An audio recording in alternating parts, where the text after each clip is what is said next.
Membahas model fit dalam pemodelan. Setiap peneliti ingin memprediksi data. Mereka mengembangkan sebuah model. Ketika mengembangkan sebuah model, otomatis ada sesuatu di dalam data yang tidak dapat dijelaskan oleh model. Namanya adalah residu. Sehingga dapat dikatakan bahwa ketika model berusaha untuk memprediksi data, selalu di dalamnya ada residu. Dapat dikatakan bahwa data di dalamnya memiliki dua bagian, yaitu model dan residu. Dalam sebuah prediksi misalnya saya menggunakan model linier dan data akan dapat dibandingkan, sehingga akan dapat diketahui seberapa jauh model yang saya pakai dapat menjelaskan atau menggambarkan data yang diperoleh. Model fit atau ketepatan model dengan data adalah derajat yang menunjukkan seberapa mampu model yang kita kembangkan menjelaskan sebuah data. Analoginya adalah data adalah gembok, model adalah kunci, sehingga ketika kita bisa memasukkan kunci ke dalam data dan mampu menjelaskan data dengan baik, artinya kunci kita tepat dengan gembok yang tersedia di gambar ini. Model fit atau ketepatan model dengan data ibarat sebuah kaca yang kita pakai untuk menjelaskan sebuah fenomena. Kacamata ini dapat dikatakan bagus ketika mampu menjelaskan fenomena dengan baik. Dapat dikatakan yang di sini ini adalah model yang kita kembangkan, yang di sini adalah sesuatu yang tidak dapat kita jelaskan oleh model kita. Semakin banyak fenomena yang dijelaskan oleh model, semakin besar kemampuan model dalam menjelaskan data, yang menunjukkan ketepatan modelnya tinggi. Dapat dikatakan bahwa fenomena terbagi menjadi dua, yaitu explain dan unexplained. Semakin banyak yang kita jelaskan melalui model kita semakin fit dengan data.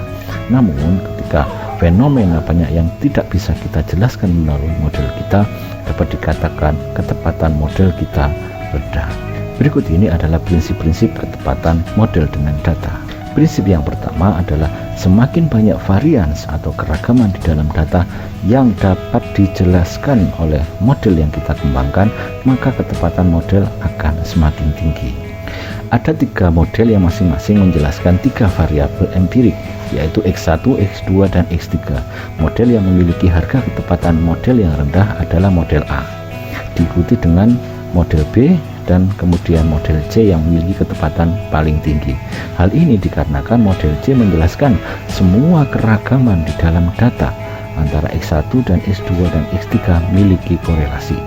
Meskipun X1 dan X3 pada dasarnya tidak memiliki korelasi yang tinggi atau signifikan, akan tetapi masih ada keterkaitan, karena di dunia ini semuanya memiliki kaitan, meskipun ada yang kaitannya besar maupun yang kecil.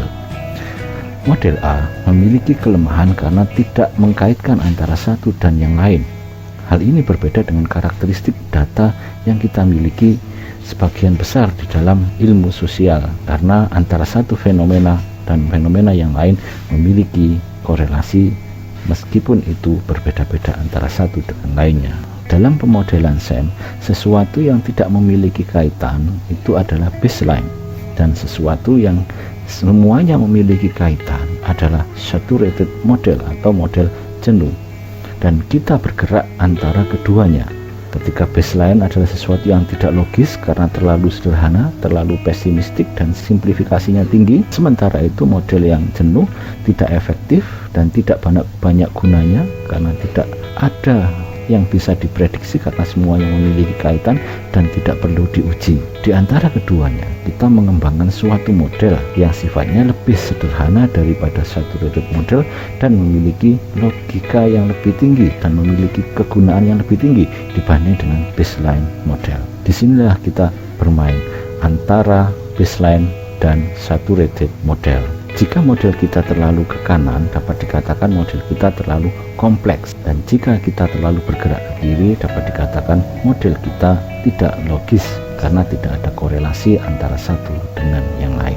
Dalam pemodelan, ketepatan model saturated lebih besar dibanding dengan model kita, dan model kita lebih besar dibanding dengan baseline. Dalam pemodelan, kita harus menjadi penengah antara baseline model dan saturated model. Prinsip yang kedua adalah makin banyak panah, makin tinggi peluang untuk mendapatkan ketepatan model dengan data. Menambahkan panah berarti menambahkan hal-hal yang dijelaskan atau explain oleh model kita. Seperti hanya pada gambar ini, explain variance merupakan gambar yang sudah terjelaskan oleh model kita, namun unexplained variance adalah model yang masih gelap yang tidak bisa kita gambarkan dengan baik. Berikut ini adalah contoh ilustrasi bahwa menambahkan parameter akan memperjelas unexplained varian. Seperti halnya pada gambar ini, ketika dilakukan analisis didapatkan model fit yang di bawah kriteria yang diharapkan, baik CFI, TLI maupun RMC.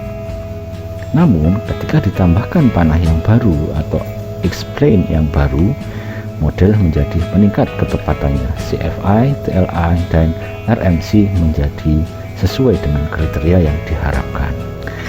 Memang menambahkan panah akan meningkatkan ketepatan model, akan tetapi belum tentu panah yang kita tambahkan tersebut panah yang signifikan atau panah yang memiliki kontribusi ukuran efek yang besar. Di samping itu, belum tentu panah yang kita tambahkan itu memiliki dasar teori. Ketika menggambarkan sebuah panah baru, kita harus memiliki justifikasi yang didasarkan pada landasan teori.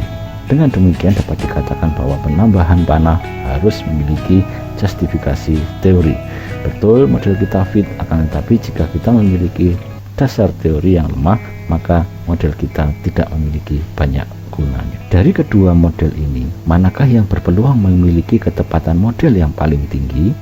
Jawabannya adalah model yang pertama, karena jumlah panah atau jumlah parameter yang diestimasi pada model ini lebih banyak dibanding dengan panah pada model yang kedua. Namun, meskipun model ini fit, kita harus memiliki justifikasi bahwa model yang kita kembangkan sesuai dengan alat ukur yang kita kembangkan. Misalnya model kita terdiri dari 3 faktor, maka alat ukur kita seharusnya juga memiliki struktur 3 faktor. Yang ketiga adalah model fit lebih dipengaruhi oleh bentuk model daripada korelasi atau butir atau bobot faktor. Seringkali saya mendengar pemahaman bahwa model yang memiliki ketepatan tinggi adalah model yang memiliki korelasi antara satu butir dengan butir yang lainnya yang sangat tinggi, misalnya ditunjukkan dengan reliabilitas yang tinggi. Pemahaman ini ada benarnya, namun belum lengkap. Dalam pemodelan SEM yang ditekankan adalah struktur yang dijelaskan oleh model, bukan pada besarnya korelasi atau reliabilitas. Berikut ini karakteristik model. Karakteristik model adalah struktur dan hubungan komponen-komponen di dalam model. Contoh 1, 3, 5, dan 7 adalah bagian dari bilangan ganjil, sedangkan 2, 4, 6, dan 8 merepresentasikan bilangan genap. Model 2 faktor akan memiliki ketepatan lebih tinggi jika diwujudkan dalam contoh di atas. Hal ini dikarenakan tidak ada korelasi antara bilangan ganjil dan bilangan genap. Namun, model yang dikembangkan akan memiliki ketepatan model yang rendah jika diwujudkan dengan model di atas, yang menunjukkan bahwa ganjil dan genap ada hubungannya. Bandingkan dengan model di bawahnya, di mana sebagian bilangan bulat adalah bilangan cacah, sehingga pemberian korelasi atau hubungan antara kedua konstruk ini akan meningkatkan model. Berbeda dengan model yang ada di atas ini, pemberian korelasi akan menurunkan kualitas model karena bilangan ganjil dan bilangan genap tidak ada korelasinya. Karakteristik ini menyebabkan ketepatan model dapat dipakai untuk menguji validitas konvergen dan validitas diskriminan sebuah alat ukur. Misalnya, kita mengukur apakah tegangan dan tekanan merupakan hal atau konstruk yang sama atau tidak. Ketika panah yang diberikan akan meningkatkan ketepatan model, maka keduanya merupakan sesuatu yang berkorelasi.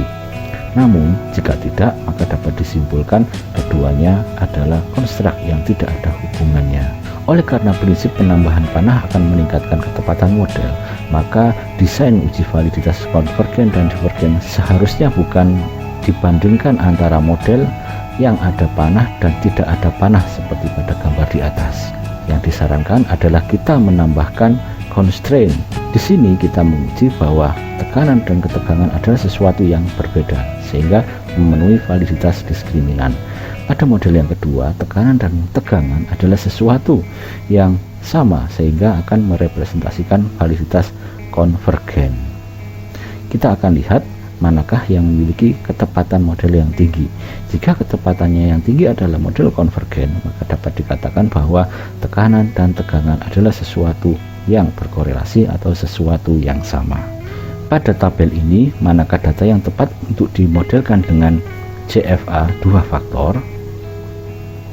Silakan dilihat pada struktur korelasinya.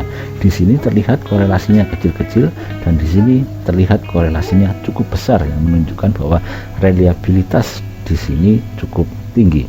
Jika kita lihat strukturnya, maka pada tabel di sebelah kanan terlihat bahwa meskipun korelasinya tinggi, akan tetapi menunjukkan satu pengukuran yang unidimensi. Sebaliknya, pada tabel di sebelah kiri, meskipun korelasinya kecil, kita lihat membentuk struktur dua dimensi.